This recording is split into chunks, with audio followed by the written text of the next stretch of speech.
My name's Liam, and this is the market roundup for the 4th of March 2021. Coming at you later than planned, as I spent this evening reviewing stocks, because starting in America, the NASDAQ continued its slide. The index is now down almost 10% over the last month as a combination of worries about overvaluation, bond yields, and comments about inflation from the chairman of the Fed panicked the markets further. It's not quite a rout yet, but there are definitely some jitters. On the day, the NASDAQ closed down 2%. Dow Jones and the S&P 500 were dropping in sympathy, down 1% and 1.5% respectively. Like yesterday, everything was red. Notable risers were Google and Facebook. Presumably people were busy searching for what was up with the NASDAQ and telling their friends about how their portfolios had fallen on the day. They managed 1% increases each. Microsoft was actually one of the best performing tech stocks, down a mere 0.4%, while semiconductors got hammered.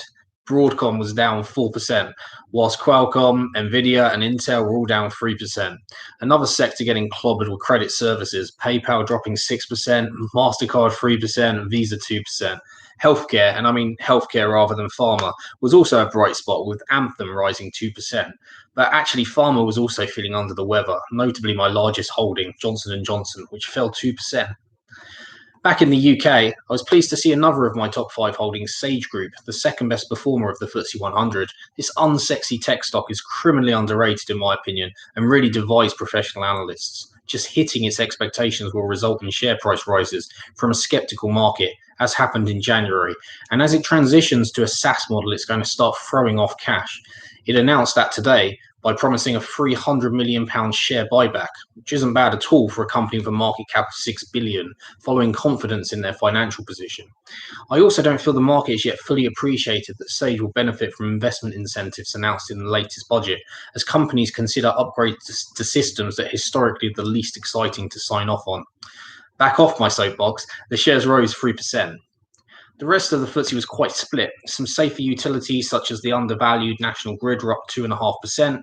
BP and Shell, off the back of oil prices and global recovery, also did quite well. It was more interesting actually at the bottom of the index, as miners saw profit taking and were hit hard.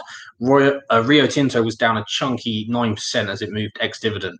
In fact, 4 of the 5 largest fallers were miners who had been on a bit of a tear recently, with only Scottish Mortgage Investment Trust breaking up a clean sweep, again pulled down with the NASDAQ. Overall, the FTSE 100 was down 0.5%, similar to the FTSE 250, where we'll start with the fallers. The top 3 were all investment funds with medium to high exposure to tech and other such stock, Baillie Gifford among them, who fell 7%.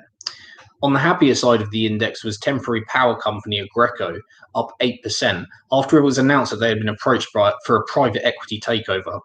Personally, I think the offer of $2.2 billion falls pretty short of expectations, with the company sure to rebound with the world, but we'll see. Computer Center was also up and was the second best performing, following the announcement that it was to merge with a SPAC backed by Dragoneer Investment Group, ticker DGNR. It was up 6%. The SPAC comes to our shores from America, but expect to see more SPACs here as the UK looks to update its exchanges and rules to make them more competitive. It was therefore great news to hear of another significant tech stock announcing their intention to list here. Food delivery service Deliveroo announced it would list in the UK, following in the footsteps of Trustpilot last week. The £7 billion market cap company will go straight into the FTSE 100. We'll round off then in Asia, where it was another day in red. In fact, the American markets looked pretty benign next to it, and I really mean that too. I was having a look at a heat map across Australia, Taiwan, India, Hong Kong, Japan, China.